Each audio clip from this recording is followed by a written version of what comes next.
It's time for a crystal show, honey. Yes.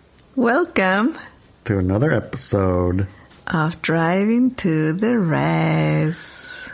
Crystal episode. The crystal episode. The crystal episode. Yes. With your favorite hosts, Larry and Inelia. And, yay!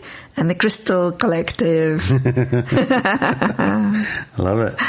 Yes. I don't know about you, but for, I don't know, the last decade or so, or the whole entire of my life, I don't know.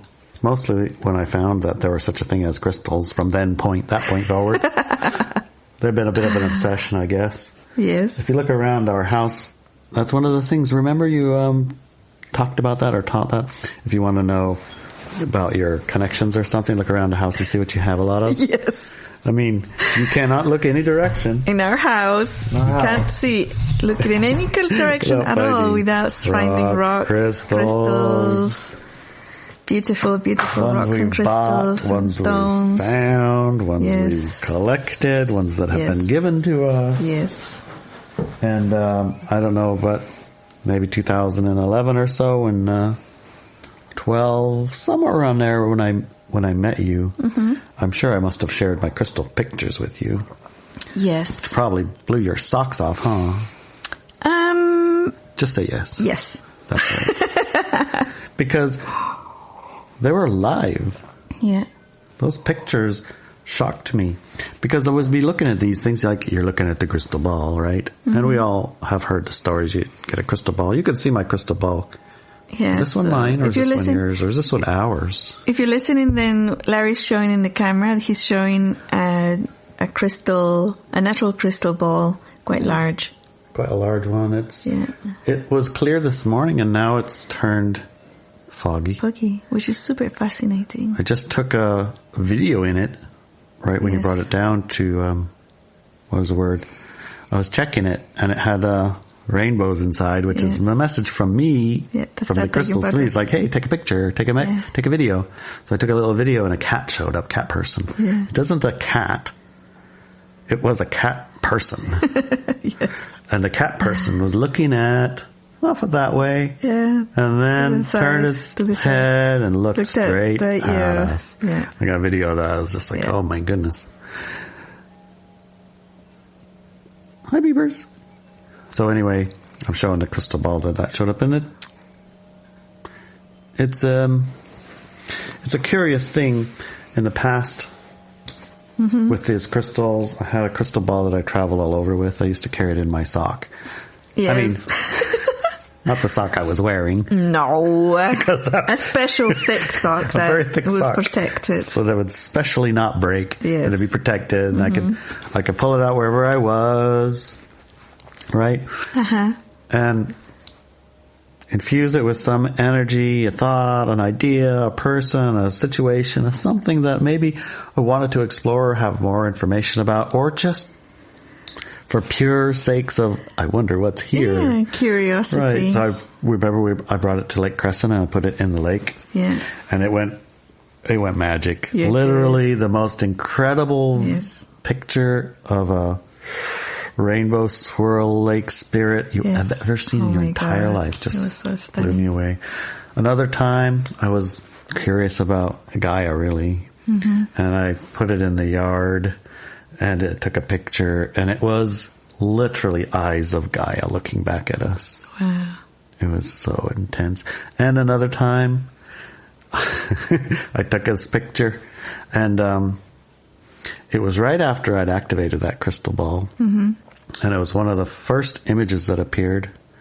And when I was traveling with that crystal ball, the airport security ladies, they would always ask me, all right, and they take my bag off to the side. I had to look inside. I gotta see what's in here. And so I'd pull out the crystal ball, they'd be looking at it, so cool, and I showed her the picture I'd just taken. I said, what does that look like to you? She says, Jesus Christ.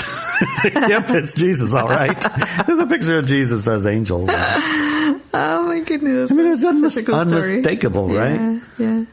And anyway, I've seen animals, past lives. I was living in a castle, and the castle was operated by this lady.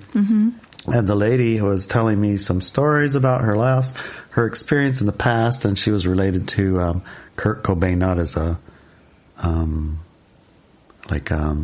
sister or something, but she was the house mom, I guess they call it. If you have a band, maybe they know what house moms are. Mm-hmm. She wasn't mom age. She was the same age as them, but her house, she was the only one with a job. So her house is where the band lived. Oh my gosh. And slept on the couch and, she had food and everything. Anyway, she had a history with Kurt Cobain and when we were sitting at the castle at the counter talking about it, the crystal ball started coloring up. So I took some pictures and I showed her a picture. I said, well, do you recognize anything in there? Because not always the pictures are for me. And she's like, her eyes got really big. And she's like, that's my boyfriend from then. That's his hat. That's him right there. Wow. Her boyfriend had shown up. So things like that happen. Yeah. But, it's one of those things that while we're told about it and while we see the witches looking into their crystal ball or whatever's, most of us actually believe it to be a truth. Right. But these images are unmistakable, full color, clear as a bell, like a picture. Yes. And you could show a person and they can't not see it. Right. It's just as plain as you turned on your TV or looked at a picture. Mm-hmm. So this is what our article this week is about. Yep. So shall I read a little bit of it? Let's give some reading to it, because I'm quite excited. So you guys can see I can probably talk for a long time. You can start taking pictures while I read. It's getting active. Do you feel it? Yes. You feel it's good. Yes, it is buzzing. And the fog is becoming shiny. Yes. Look, see how they're shiny? Mm-hmm. Yeah. There's a rainbow in there. For many years now, Larry has been using a form of seeing that is both fun and easy to replicate. Yeah. He takes a crystal. See? Yeah. Which can be a ball or a large crystal. After cleansing it, taking ownership of it and activating it, usually using his intention and water, he will start taking photographs of it with the light with a phone. Sometimes he will place the crystal underwater, like a creek, river, lake, ocean, and then take the photos. Other times he will sit with the crystal in his hands and contemplate a question and observe. When the crystal illuminates with multicolored lights and reflections, he will begin to take very close pictures with his camera, focusing on the lit up areas. The results have been quite outstanding. He has captured both images and beings, as well as future scenarios of importance. How this happens is a very good example of the way in which we control our narrative and experience of reality in our world. Our everyday awareness is very small. It is small because we choose it to be small, and because the only way a light being can have a light-dark experience is by self-imposed limitations, one of which is to have a very narrow field of awareness.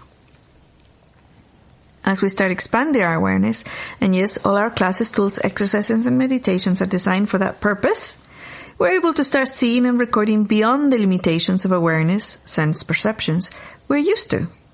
For example, at one point, Larry and I asked the question about what would be important to concentrate on and focus on for the next coming year. That was so cool. This was a few years ago. Yeah. And the answer came in as an image of us both sitting on a sofa with an image of Princess Beauty sitting on the edge of the sofa. Yes, like she is right now. Princess Beauty sitting on the edge of the sofa. And if you're watching the film, you can see I'm hugging Princess Beauty, who always comes to work with us. This is work. Yep, that's what she calls it. Yeah. She says, come on, guys. Guys, let's go to work. Let's go to work. We laughed at the image, and eventually we figured out it was a perfect image of us recording our podcasts on the couch with PB sitting next to us. That is just one example of how much more we can see and perceive with a minimum of effort. At other times, the photographs showed a clear image of a dragon. We happened to be in the presence of a person who had a big connection with dragons. Something we found out when Larry showed them the photograph. Do you remember that? Yeah. That well, so barely, but yes. Yeah. My favorite was an image of a fairy, very clear as day, sitting on something like a rock. To this day, we don't know what it meant exactly, but the feeling of energy when we saw it was one of happiness, love, connection, and the knowing that there is more to the world than just what we think there is. It's the magic part of the world. Yeah. The easiest way to expand our perceptions is to simply ask ourselves every now and then during the day, what am I not seeing or perceiving right now? And just look around. Yeah. Remember the last time, most recently that we did that, the fairy lights started showing? Oh, yeah, that's right. Yes. It was like... Yeah. Just in the woods. In the woods, right. Yeah. Walking along and going to check, or it was actually when Todd came around. Mm-hmm. Before he showed up, I had been doing a little bit of, I guess, scouting. And Todd is a Sasquatch researcher. Yeah. I was scouting some locations to see if the land there, or the Sasquatch there, or was there anything there that wanted to connect, that maybe bring Todd here. It's a good place. That kind of energy, right? And a few of the places I went to and connected with, it was very clear from Sasquatch connection sign, and like, what am I not perceiving right now? Like, stop and perceive, allow the information to come. It's like clear Sasquatch. Okay, yes, this is a good spot. Yeah. And another spot, it was like this laser beam of rainbow light, yes. Right? I got a video of it. The dogs were there. It was like, it was just intense. Yeah. All different colors. And a fairy sitting right next to it on a stick. I got a picture of the fairy. Yeah, you saw after you took the photo. After I took the photo. It didn't have bring Todd here energy. It had, this is fairyland. Yeah. So that's actually, I think that's, that's actually important, because the act of taking the photograph is what seems to connect all the bits together and bring that forward, right? Right. It's a stop and focus, and it's the question, hey, I would like to perceive what's here now. I'm going to take the act of pulling out the camera, connecting, seeing, taking the picture, and then examining the picture and connecting to the spot. It just makes that place. And I'm sure there's probably other methods. It's just the one that I have. Yeah. Right? Yeah. Okay, if you haven't already, go ahead and try the crystalline light method. What I found fascinating about this method is that the images we saw in the photographs were not visible with the naked eye. This to me indicates that the process of photographing with focus and intent alters the image to reveal more than the present physical world around us and the crystal. I like to think of it as like a filter. Mm-hmm. We mostly have a filter on our head, stopping us from seeing. We do. Yeah. So when I look at this, it's just a foggy ball, honestly. But when I take a picture, I don't have those same limits, automatic pilot limits. Yeah. It's a picture. What's in the picture? Yes. We're used to looking in a picture and seeing information, picture, photos, faces, things, right? Mm-hmm. So we're using our filters to support us instead of to limit us in that way. It also reminds me of a book I read many, many months ago about a group of spiritualists in England who were experimenting with spiritual photography, they called it, I think that's what they called it. I can't remember, it's a long time ago. But what they used to do was to sit in a group in a circle in a dark room, and they would have in cameras at the time, they used to have film. Film. Yep. Yeah, in a little tin. The film came in a little tin, and then in the dark you would put it inside your camera, right? And then tie it up on the back, and then when you did the click thing you would move the film over, and then the new exposure would come out, and that film would capture what was there, basically, the light that came in. I mean, I'm trying to explain technology we no longer have. I mean, some people will hear this and go, come I have no idea what you're talking about. Others like, yes. I know that film. Yeah, I know. Like so the reels of film that you had to send off to the chemist to get it developed afterwards. Or if you had a dark room, you could do it yourself. So they're bringing the canisters of film into the the space. Yes. Sealed. And in a black room anyway. Yeah. Not in the camera, not opened. Not in the camera, not opened. Just the sealed film. The sealed film. Bring it in there. Right. And they would put it in the middle and have it make their connection. Mm-hmm. Yeah. And they would do their connection, whatever it was that these mediums spiritualists did. And then they would develop the film. Now, and see if there's any images. But there cannot be. There shouldn't be, because it's all black. Exactly. And it wasn't even open. It wasn't open. It was sealed. And then when they developed the film, they started seeing, I think they started with words and then images.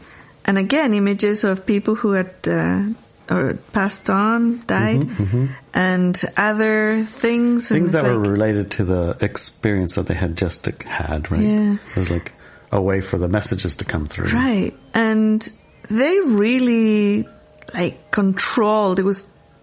These experiments were really intensely controlled because they were genuine individuals exploring other ways of perception and connection.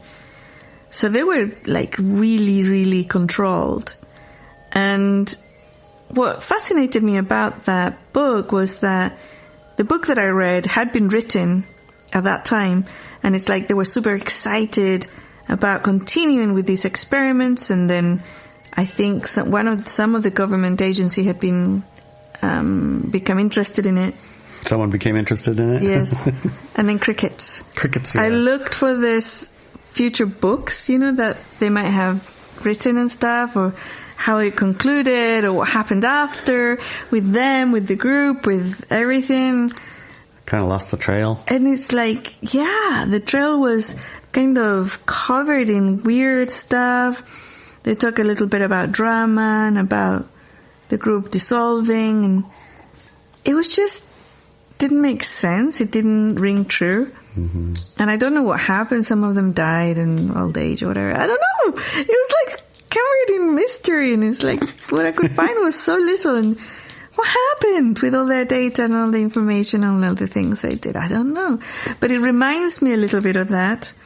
But it's not complicated, right? You don't need a whole bunch of mediums. You don't need spiritualists. You don't need a canister of actual film sealed in the thingy reel, whatever they're called. I can't remember. You don't need all that. You just you use a phone, right? Camera. I use the phone and a crystal. I know people who use water. Crystal? Yes, water. They'll have water that they freeze and take a picture of what the frozen water does. Exactly, yeah. That's another way. There's that lady who asks a question to the water in a petri dish. She puts a little film of water there. She asks the question with intent, puts it in the freezer, brings it out. She says, before it completely freezes, she brings it out and sees what crystals are forming, and they will form an image. It's like a photographic image. Yes. Just like the crystals are doing. It's the water's doing also. Yeah. So that's really fascinating. And you mentioned that you put it in Lake Crescent also. Mm-hmm. But I've seen you work with it at the creek behind the shaman shack. Absolutely. Remember when we did that in the creek, we asked it about what kind of things we'd be doing. Mm-hmm. And it was in that case, it was two women sitting with their legs crossed, kind of, in a kind of a sofa. Consultation sofa, sit and talk. Yeah, sitting and talking, Yeah. It's like an individual mentoring class type of thing. And that was at a time that you did that. Mm-hmm. Yeah. And it was clear. It was so clear. It was so clear. And so there's lots of ways, but you don't have to make it complicated. And what I like about your way, the method that you created, is how you created begins with the intent, I'm going to do this, but also the connection with the actual crystal and the signs that the crystal gives you to tell you there's an image here. Right, it's not just me telling the crystal to do it. The crystal's also telling me, hey, I'm ready. I'm ready, yeah. Right. And that's a language, and it's a communication, back and forth communication with your environment, right? And with your tool, the crystal in this case. And then the photograph, I think, is important, the actual taking of the image or the little film. I've never seen you take a film before. This is the first time. That is also important because, like you said, it seems to capture the bits that your awareness is filtering out. Pretty much, right? And, I've heard of people saying, and I said it myself, and I know it's true, that often when we see patterns, our tendency as human beings is to see a face. Yeah, we anthropomorphize or something everything, like that. Right? we see faces everywhere. However, if you took a photograph of that face and then looked at it, you'll find that it's not quite symmetrical or asymmetrical, because human faces are not quite asymmetrical. But it's like one eye will be up where normally your ear would be, or whatever, right? Be a little bit of a Picasso face. Yes. Right. But when you take these photographs, they have features. I mean, the one with PB is a little puppy dog with big ears. It's her. You can't deny it. It's not resembling her. It is her. No, and she wasn't in the room couch, when you took it. It's the same kind of couch. Yes. And the same puffy everything. It's we didn't the couch. own this couch at the time. Yeah. Right? We didn't own it. Right. It's like, sure, you can see faces and things, but can you see couches and dogs? Right. Exactly. I have one with it looks like a prehistoric fish, and it's got the fin like a porpoise, and it's a beaked whale. And it's a beaked whale. It's not the face of a beaked whale, or the eye of a beaked whale. Right. It's a freaking whale. It is. So, to me, that is like fascinating, interesting, something to explore. And one of the things, of course, that I'd like you to do is to just do it. Try it yourself, yeah. If you have a crystal, right, just grab it, cleanse it, just wash it under the tap with soap. Wash it under the tap with some salt water, honey. Salt water, okay. Yeah, salt water. And then, soap first and then salt water. The way that you can connect with it the best. See, right now when I grab this, she's cold. Feel it. This crystal, oh my gosh. See how cold it is? Yeah, it is super cold. Feel this one. I've been connecting with this one for a while. Yeah, it's warm. It's warmer than your body even. It is, yeah. It's warmer than your body. Literally, how can that be since it's my hands, right? So you could say, oh yeah, but your heat from your body is going into the crystal. But how does it get warmer than my body? Yeah, how does it get warmer than your body? Because it's activating.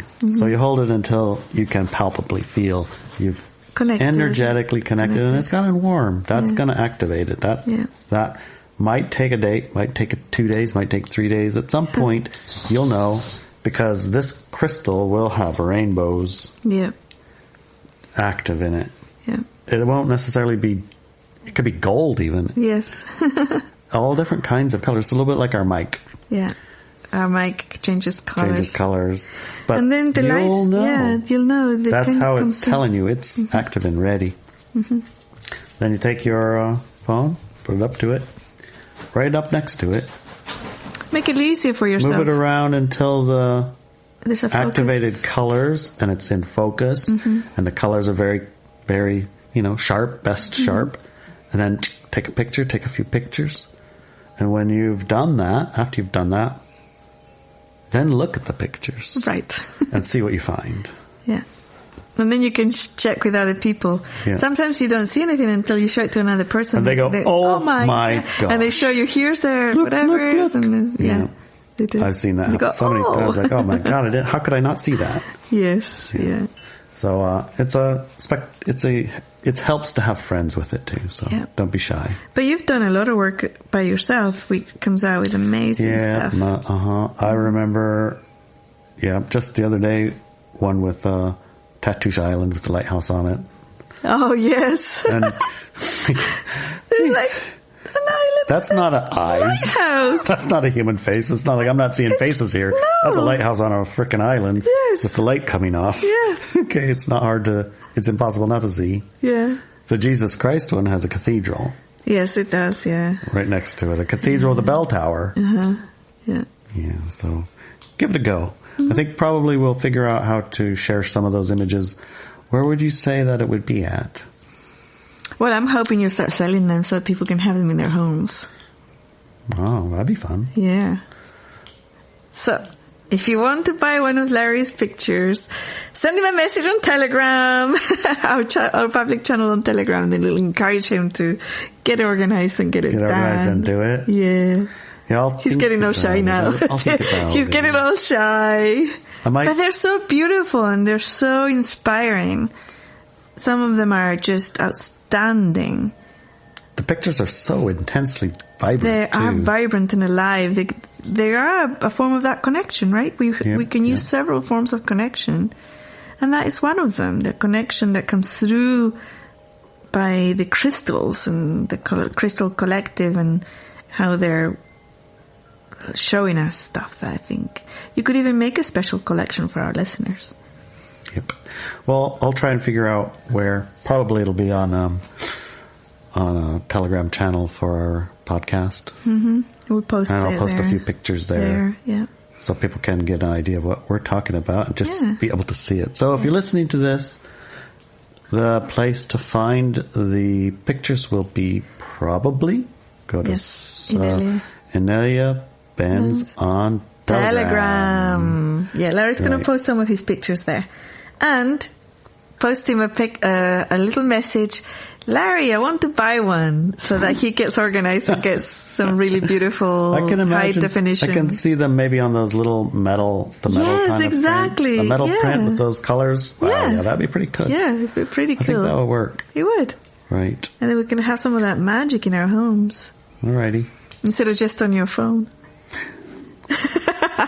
Okay then. He's getting all shy. All right, let's encourage Larry. Alrighty then. And of course, we have a second part to this podcast. A second part of this podcast, right? Mm-hmm. It's with Adelina and Ilia, right? Where we're going to explore this type of this subject. Hopefully they've had time to listen to this. And do a little bit of it themselves and maybe share what they've found with us. Oh, I would love that. That would be interesting to see. Ooh, that's another thing you can do. Once you start taking your photographs, post them on our Telegram channel. I guess so. Yes, indeed. Yes, indeed. Right. Those who have the second hour will have their own private Telegram chat, so you don't have to share them with the whole wide world. If you don't want to, just share them with your Telegram private chat group. And as you know, the second hour also supports us. You become a patron of the light, as we are spreaders of the light and artists of the light. So, and you will be helping us buy more crystals. Yes, because we don't have enough crystals in our life. Because we don't have enough. No, we don't. Okay, guys. See you soon. See ya. Bye.